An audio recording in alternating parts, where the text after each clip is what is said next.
pay bills, to pay the fees of your kids, and also you've even sent your kids to school. Your kids are still not, how do you call it? Are still not being taught. You are sending them money day in, day out without being taught. You get frustrated. You get what I'm trying to say. And I've been through the undergraduate procedure, and I know how it feels to come as a freshman with no lectures going for 7 weeks. That's sad. So you're currently doing your master's. Sure. That's why you mentioned you are in level 600. Yeah. So it means you're in your second year of doing your master's. Yeah. So it's been 7 weeks of strike. What have you been up to? Have you been on campus? And now about what's going on? Because you were speaking a bit of tree when we started. What has been the level of your frustration? Oh, no, you see, for grad students, I think the good side is that in your second year, you do your independent research, and I think that it's not affecting me much as compared to the first years or the fresh postgraduate students, because right now I just go to the lab, work on my work, and just come. Okay. And even with that one, you wouldn't meet your lecturers there. They wouldn't be around to supervise you, to tell you that whatever you're doing is wrong or not. And it's sad, imagine working for about 7 days only to know that you're doing the wrong thing. Yesterday that happened to a friend of mine.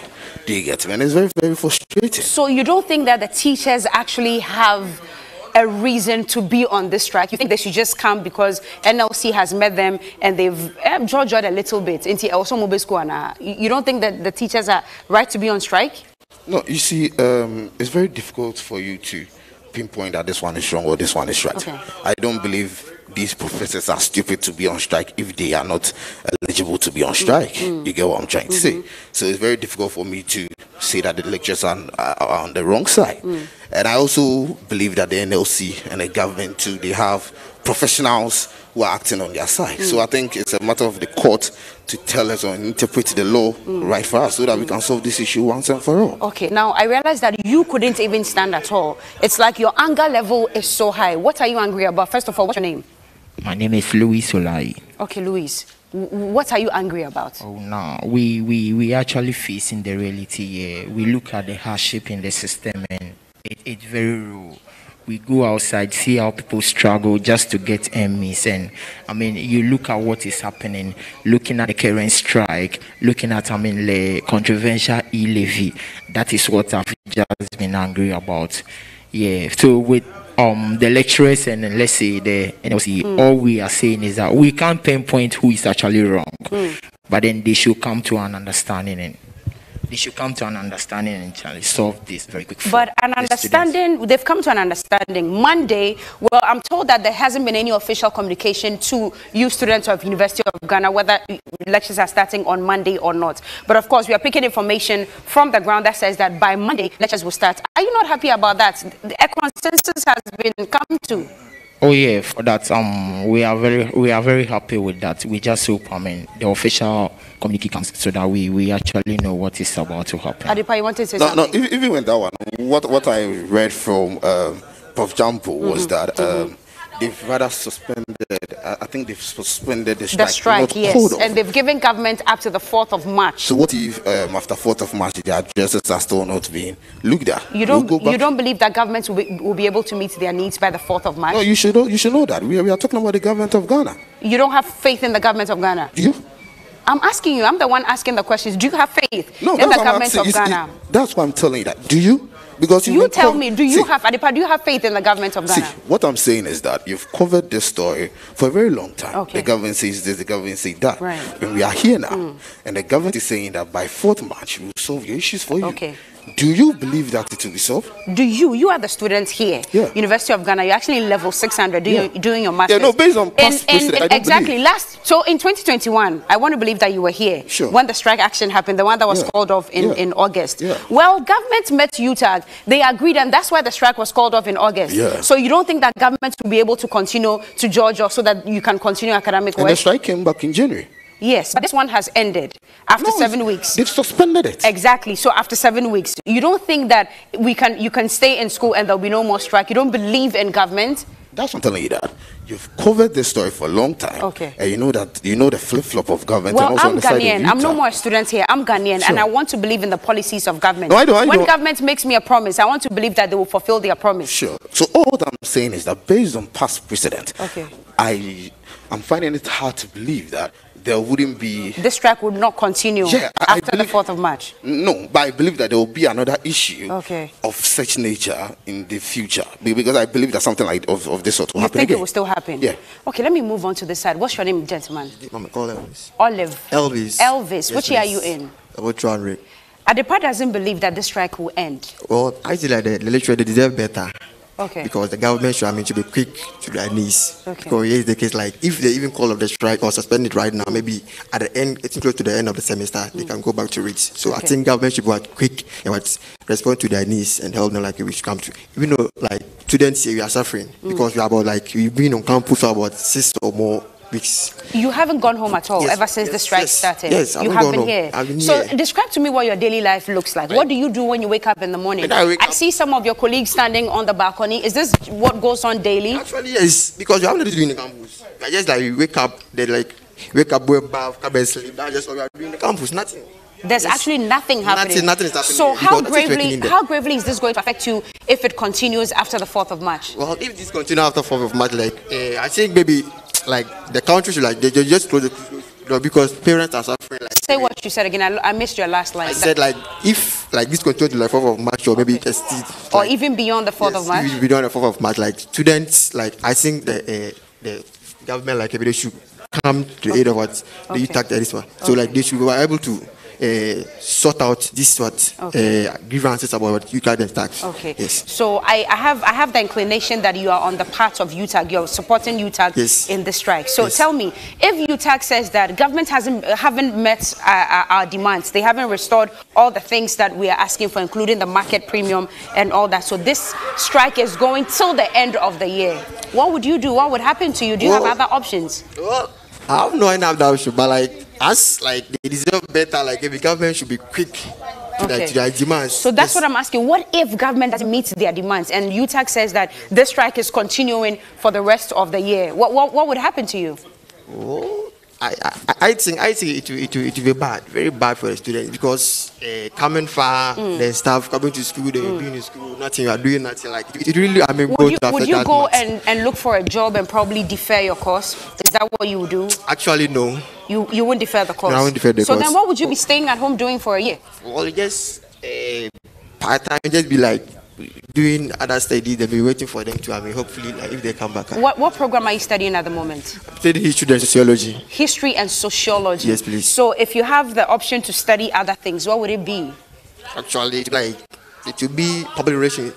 Public relations, that's what you would do if the strike continues to the end of the year. Let me pick the mind of the gentleman standing by you. What's your name, honey?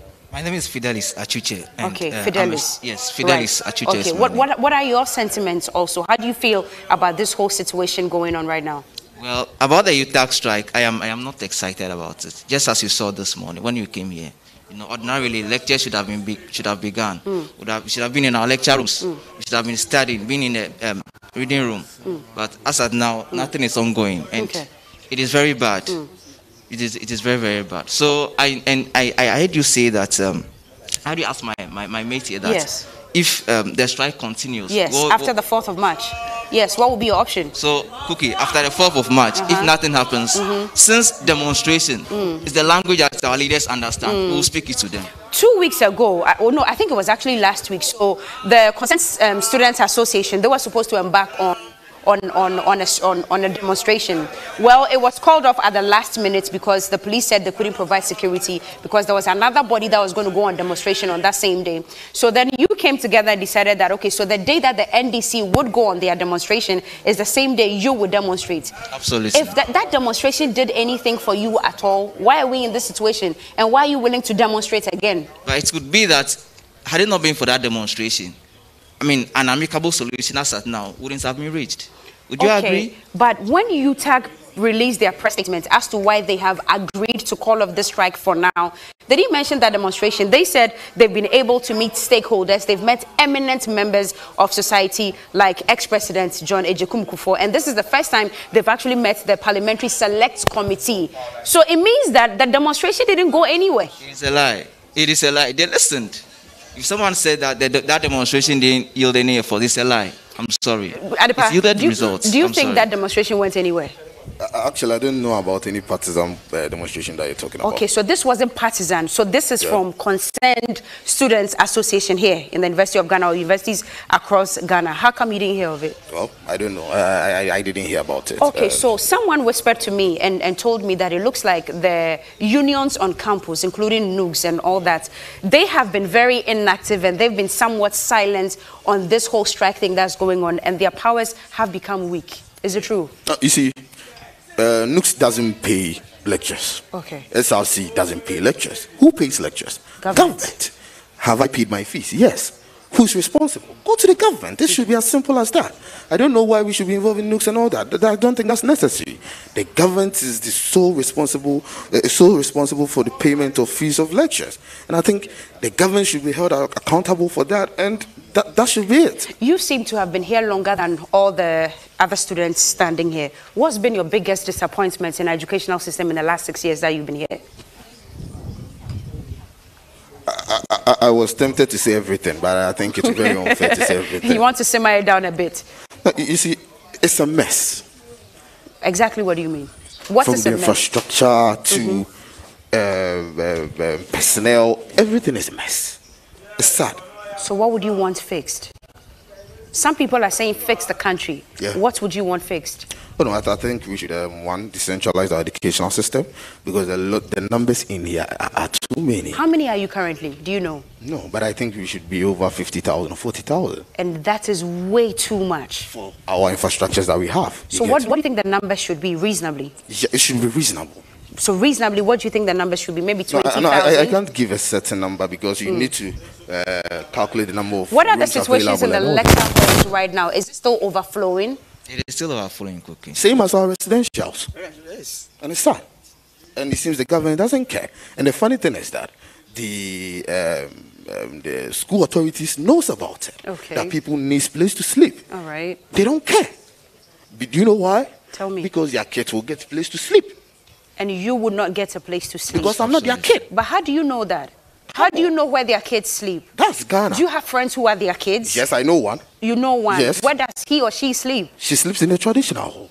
Okay. In comfort. And most of our friends, some sleep in 24/7 reading hour. When I came to first year. But I hear patching is not allowed anymore. That's correct. No. Patching still goes on? No, you can't patch. Why are you going to patch? Okay, so if patching doesn't go on anymore, how have you been coping? What have you been doing about When I came accommodation? first year, I was sleeping at 24/7. Okay. So I would sleep there in the morning. I'll come and take my bath and go back to 24/7. Do you get what I'm trying to? Yes, You can go there around 1 a.m. and you see the number of people sleeping there, because they don't have place to sleep. If the president were to be here this morning and you have the opportunity to have a one-on-one with the president, what would you tell him? There are actually a lot of problems, happening right here on campus. Give him the top three. Top three, currently we'll talk about the UTAG strike, which has really affected, educational programs and other stuff. We were supposed to be in the lecture room by now, but then due to the strike, we are still just hanging around. Even wasting our monies and other stuffs on campus, because you don't just have anything doing. You wake up, the little money your parents give you, that's what you feed on without learning. Okay. And even the sad thing is, some are even from Tamale, Yendi and other places. They can't go back. What if they go back and the strike is called off? They have to come, and that's an extra fare and other stuff. So it's a major challenge, and the accommodation crisis will be the second headache at the moment.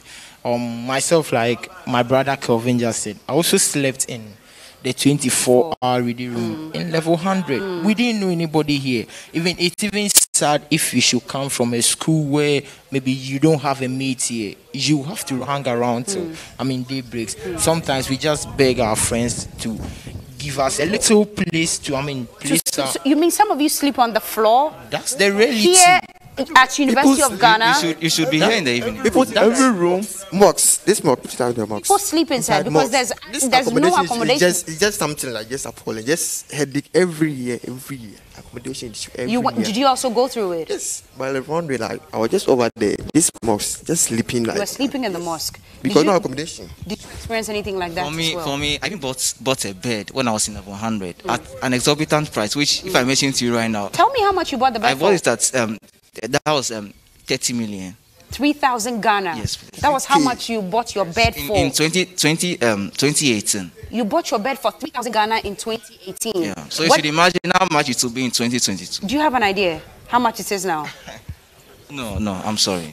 You wanted to say something? Well, more than 4K above. More than 4K. That's the Yes. If prevailing someone is price going at to the sell moment. his bed to you for you to buy, it's more than 4K above. So I would like to use this medium to appeal to the school management to kind of fix the accommodation crisis on campus, because it does appear that the numbers keep increasing every year. Yeah. Then the entrance, then level 100. So I'd like to use this opportunity to appeal to the school management to fix the accommodation crisis. But for the president, I'm not done, please. But for the president, I didn't hear this morning. I was telling her, please wake up. You tell the president to wake up. No, you see, so for last year, we were running this double track system. Yes. And I think that solved the problem, the accommodation problem. So I don't think people were having issues with accommodation last year. Okay. But once we came back to the full track system, okay. It has so been disastrous. you are in support of the double track system even for the universities? No, what I was thinking was that since we can't just put up a building in one day, there could be the double track system. So that they'll be building. Okay. So after maybe some 3 years, we can roll back. Because we need accommodation, not only in University of Ghana, Kenya University, University of Energy and Natural Resources, UEW, across. Well, the University Teachers Association, they've got their concerns, and the students have their concerns also. Government, they are telling you to wake up this morning. Thank you for speaking to us. The conversation will continue with Johnny Hughes and Professor Ransford Jampo.